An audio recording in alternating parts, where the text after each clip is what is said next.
everybody, welcome back to my channel. So it's no secret that my nails have been in dire need of a refresh. So after I started taking biotin gummies, my nails started growing like crazy, as you can see. But with the intensity of my third year rehearsals, I have not been able to give them the proper attention that they need, which is why they currently look a little worse for wear. So today I'm going to be giving my nails a complete makeover using a few goodies that were kindly sent to me by GERmanikure to try out and review for you, my wonderful viewers. Now before I start, I do want to say that I have been using my GERmanikure nail files for years. So after they sent some to me a couple of years ago, I was so impressed by the quality and the effectiveness that I have never turned back. Now as you can see, I've got a lot of use out of these babies, and sadly after not packing it well enough when I went on a holiday last year, it broke, and it is glass after all. However, I still continue to use it, and honestly, and I'm not just saying this, it's the best file I have ever used on my nails. I cannot stress this enough. So with the items they've sent me, I'm going to be filming 2 videos, so stay tuned if you're interested in seeing a pedicure routine. So I've got a few things to try out, but I'm most excited about trying their etched glass manicure stick for the cuticles. So it's going to be interesting to see how this one turns out. So I'm going to start off by removing my old nail polish. Now as I'm big on minimizing waste, I always try to use just one cotton pad to remove my nail polish,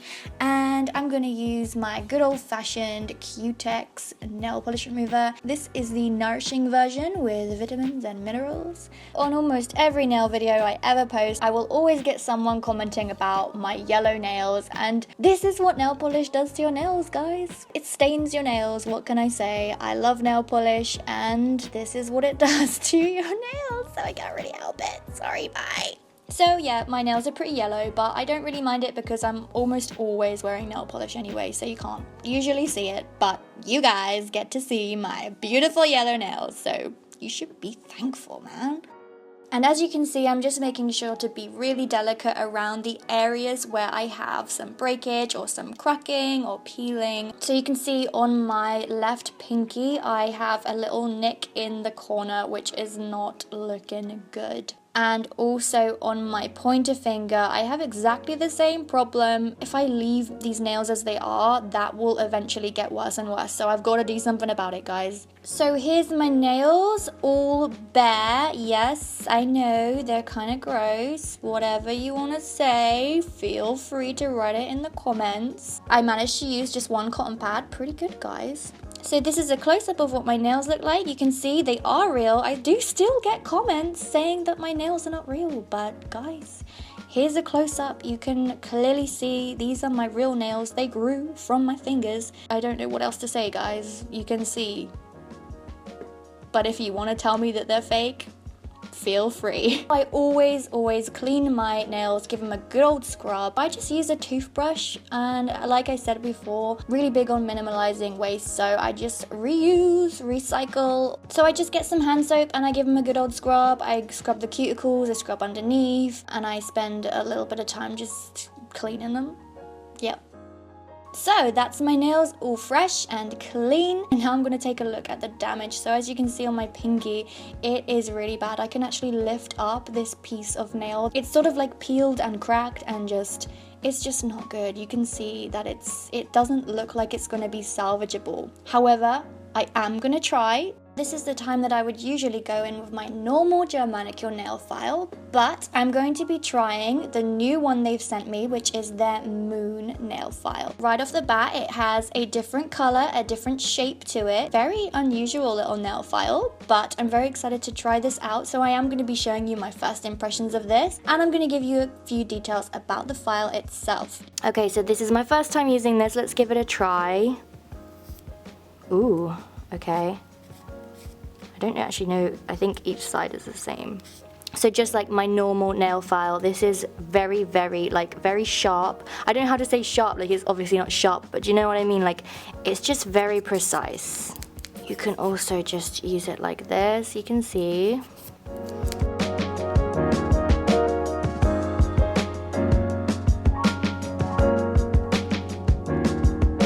I think about there is where I want my nails now to be. So tidy up the edges. So just like all of their crystal nail files, the permanent texture is chemically etched directly into the surface of the glass, leaving behind fine, evenly placed, rounded peaks. So no abrasives are sprayed or glued onto the surface like most other files, which allows them to never lose the texture, and they literally last a lifetime. I like it a lot. So you can see how fine the dust is that comes off, and I've always noticed this with my original nail file as well. You can barely feel the grittiness. It almost feels like velvet. So as my nails are a little bit long, I do need to give them a little bit of a trim. So I'm going to be trying out these gorgeous nail scissors. I can immediately feel the quality of these. They just feel so wonderful to hold. They're quite weighty as well. They're smooth. I can just feel the quality of that cut. So a little bit about these scissors. These are the Finox, I think that's how you pronounce it, 22 titanium scissors. Now what's different with these from their original scissors is that these are self-sharpening. They're made with the original matte finished hard carbon stainless steel with titanium aluminium nitrate permanently bonded to one half of the scissor. So this is one of the hardest and most corrosion resistant metallic elements, and the extra hard coating hones the opposite stainless edge to razor sharpness each time the scissor is open and closed. So the blades will always stay sharp and the cutting action remains as smooth as the first use. Also, just to note, a good pair of nail scissors should always have a slight wobble when extended. These scissors have been hand assembled and every screw is tightened to the exact amount so that the scissors can cut perfectly with the correct tension. So don't be tempted to tighten the screw if they're a little bit wobbly. They are made this way purposely for the precise and accurate tension. But here I'm going to show you my first impressions when I was cutting my nails with these babies. So I have my nail here. I'm just going to cut it just a little bit. Wow. Okay, so that was nice and easy. And I know this might be gross, but a very clean cut. Now, I am sorry for those of you who enjoy my long nails, but this has to happen. They really need a trim, so... Oh, wow. Okay, I'm just taking a little bit off. And as for this, my little pinky will probably need a little bit more off because it's just coming off anyway. Oh, look, there we go. So now I'm taking the moon file again and I am shaping my nails. So I'm kind of going for just a shorter square shape, but as my nails were sort of an almond shape before, they're kind of going more of a coffin shape as I'm filing, which I'm cool with. It looks nice because you can see the tip of the nail is a little bit narrower than the base. I go along the edge of the nail and then I also do the sides as well. This is very, very important, guys.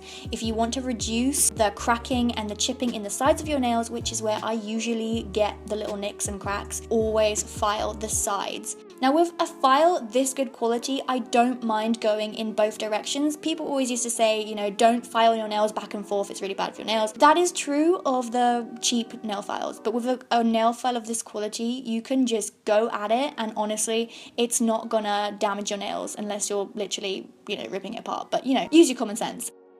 So it turns out I missed the most important feature of this file, which is the secret groove. This little groove has been designed so you can place your nail inside, swipe away, and the nail file does all the work in getting the perfect shape for you. I give a better demonstration of this in my pedicure routine, so make sure you give that a watch after.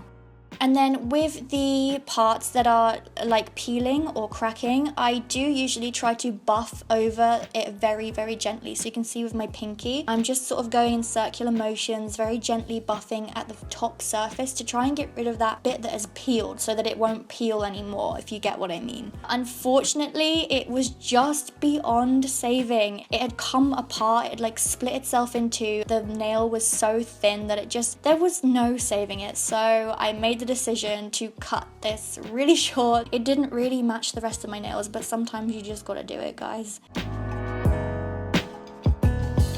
And then went in with the file again. With my pointer finger, however, I was able to buff away some of that damage. And again, this nail file grit is so fine that I am totally comfortable using it to buff little imperfections in my nails. I wouldn't do this with a normal nail file, but like I said, these nail files are just wonderful. When I've finished filing them, I usually get these little sort of wispy bits on the edges of my nails, and what I do to remove these is I just sort of go in an upward or downward motion with the nail file, and I just go at it pretty gently, and then they slowly become unattached and lovely and smooth. When I've got them all to their desired shape, I'm just checking them all to make sure that they're kind of even with the other hand. Next is moisturization. I very rarely skip this step whenever I am redoing my nails. You can really use anything like hand cream or oils, or I've got Egyptian magic, I've got cocoa butter, but today I'm gonna use coconut oil. Now, unfortunately, it is so cold in my house that I could not get the coconut oil to warm up. I've got very low blood circulation, so my hands are always cold. So as you can see, the coconut oil just does not warm up, but it still does the job. Usually it would turn to liquid by now, but this is just a representation of how cold my hands are. So I make sure to rub it into my cuticles, the entire nail, and also don't forget to try and get a little bit of moisturization underneath the nail as well. I usually try to leave the oil or the moisturizer on for at least 20 minutes just so it can kind of soak in a bit before I apply any nail polish. If I need to, I will just wipe off any excess moisture before painting them. Now, I don't always do this, but as today is a special manicure, I am going to be using a hair removal cream to take off the hair on my fingers. Believe it or not, I have very hairy fingers, guys. You can't really see it because I've got very fair hair, luckily for me, but yeah, I got hairy fingers. Most of us do. Don't worry about it. Nothing to be ashamed of, but sometimes I do like to remove it just so I feel extra nice and smooth and clean. I use the Veet sensitive kind because I tend to have pretty sensitive skin. I just dab it on. I leave it for about 3 minutes, no longer than 5 minutes, because it does start to sting after a while. And then I just wash it off. Now that my hands are all lovely and smooth like a baby's bottom, I am gonna move on to my cuticles. Now it's time to use what I've been so excited to try out, which is the Cuticle Stick. It's so beautiful. It's just really elegant. It has 2 sides to it. So it has this pointy edge, chemically etched glass, and then the other end has a pusher. Here I'm going to show you my first impressions using this. Now I will mention that I might have gone a little bit overboard with the cuticle filing. You want to be very careful with this. As with any kind of cuticle pusher or cuticle tool, it's very easy to overdo it, but you just want to be really gentle and minimal. But I think I got a bit excited and I did go a little bit overboard, but just goes to show that this tool really does work, so a little goes a long way. Let's give it a little go. Oh, I'm kind of scared to use it, you know. So actually I'm going to use this end. Immediately I can feel like it's actually doing something. Oh, I like it. Look at that already. How much that's picked up. I don't feel like I even have to put a lot of effort in, like it just sort of seems to do the effort. I'm really not even pushing very hard. I'm just being very gentle around the edges and it's working really well. You can use the thinner end to really like get into those little corners. A little bit about the glass cuticle stick. It's made of the same glass and quality as the glass nail files, and as well as pushing back cuticles, it also exfoliates and files, and it can even clean up nail polish mistakes and debris under the nail. It's fully sterilizable for professionals. It can be used wet or dry, so you can wash it. Unlike other cheap cuticle sticks that end up in landfill and are very commonly unofficially mass-produced in factories, what's great about these cuticle sticks is that they're crafted to last a lifetime. The texture of it does a really good job at getting the skin actually off instead of just pushing it, it's actually removing it. So that's my cuticles pushed back, and the whiteness around the nails will settle. And I just also want to add that these nail scissors actually worked very well as cuticle nippers. I don't know if you're meant to use them for this purpose, but they're so sharp and so precise that I was actually able to go around where some of the loose skin was. Now again, with this kind of thing like cutting cuticle skin, you want to be very, very careful because it's not hard to cut a bit too much, but I was just very gentle with it and I managed to get off quite a bit of cuticle skin. Now I'm ready to paint my nails. I'm going to start out with this nail strengthener that's also a base coat. It does help against staining. I know it may not seem like it, but I'm sure my nails would be a lot more yellow if I didn't use a base coat. And also I just think it helps the nail polish to stay longer. And this is just one that I picked up from Boots. So I just go in with one coat of this, not too much. I want it to dry pretty quickly, so I just do a pretty thin coat, and I also go around the edges. That's very, very important. It helps seal in the nail polish, it gives a nicer finish, and it also helps prevent the nail polish from chipping so quickly. So once I've let that dry, I'll go in with my colour. So the colour I'm going for is this Ciate Deep Blood Red, and the colour is called Dangerous Affair. So I just give it a little shake as always, and I'm just going to rest my nails on this nail polish just to give me a steady hand. My rule of thumb with painting my nails is I try to do it in as little swipes as possible. So I usually try to get the whole nail in like 3 swipes, and then I'll just go over for, you know, just tidying it up. And then of course I go around the edges. It's getting the right amount of liquid on the brush to the ratio of the size of your nail so that you get the perfect even coat that isn't too thick and isn't too thin. Because if it's too thin, you have to keep going over it and you have to re-dip the brush, and nail polish does dry pretty quickly, and you want to get it all on there while it's still wet, because when you start painting over it and it's kind of like half wet, half dry, it starts going gloopy and it gets streaky. It kind of takes practice to get the perfect coat, and I'm still not a master at it, and I've been doing this since I was 7 years old. Another important factor for when I'm doing my nails is to wait the most amount of time possible in between coats, because the drier the first coat is, the easier it is for the second coat to dry, because when the first coat isn't completely dry, the second coat will take so long. You're more prone to getting little nicks and scuffs in your newly painted nails, which is so irritating. Even when you think that they're dry, they're still actually kind of soft, so you can still sort of dent it, which almost always happens without fail, no matter how hard I try. So I found that the longer you wait between coats, the better they will dry. Sometimes I literally wait a whole day between coats. I know that sounds drastic, but I don't know, that's just the way I do it. I kind of, painting my nails has become such a casual thing that I would just like do it throughout the day. Like sometimes I'm there in class. It does take me a while to do my nails completely.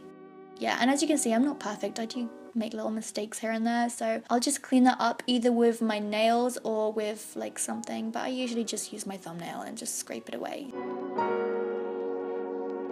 So if I'm feeling specifically perfectionist and I want a really polished look, I'll go in with a top coat, and I don't always do this. This Séché Vite one is pretty good because it helps your nails to dry really quickly. Prevents you getting those little dents and nicks that I talked about before, because it just hardens. So any kind of quick dry nail polish will help with that. And it also adds a glossier and shinier finish. The reason I don't always use this is because I don't really find it necessary. I don't find that my nails chip that much because they're usually in very good shape. Also, it just means more work when you're removing the nail polish. This is why I don't like wearing glitters too much, because it's just such a pain to remove all these layers of nail polish. So when I want a special manicure, I will do a nice little top coat.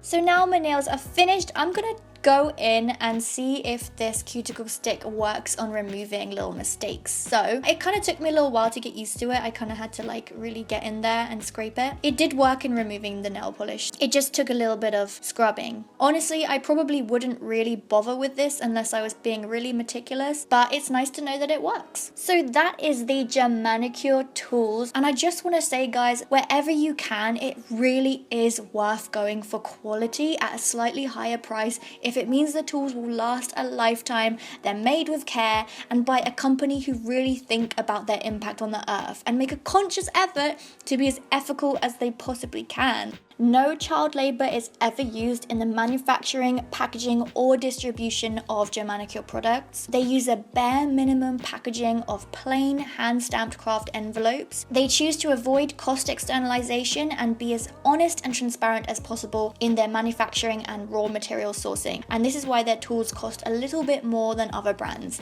They're also very big on upcycling. Now, the big question, why leather? This is the only downside to the product for me personally, and understandably for the animal lovers and meat-free people out there. But before you give a negative opinion, GERmanikure are actually consciously on the hunt for non-leather alternatives. They have an open and honest statement on their website explaining why they use leather, and I'll leave the link to this page in the description if any of you are interested in reading further. As always, all the links to the products I've used will be in the description, as well as the GERmanikure website and where you can buy all of these tools. A huge thank you to GERmanikure for working with me. It's collaborations like these that help support my channel so I can continue to produce new content and actually get to earn for the time and effort that goes in. Without these collaborations, it wouldn't be sustainable to keep my channel up and running, so I'm always so thankful to work with brands that I think are worth something. I turn down a good 90% of brands who get in touch with me if it's not something I truly want to share with my viewers. So please understand that you can trust my word. I hope you've enjoyed this video, everyone. Thank you so much for watching until the end. If you want to catch up with me, remember I do have Instagram and Snapchat and Facebook and Twitter. I also have an acting Instagram if any of you are interested in what I'm getting up to as an actress. All of those details will be in the description. If you want to see more, please do subscribe and like the video if you enjoyed it, and I will see you all soon in the next one. Mwah!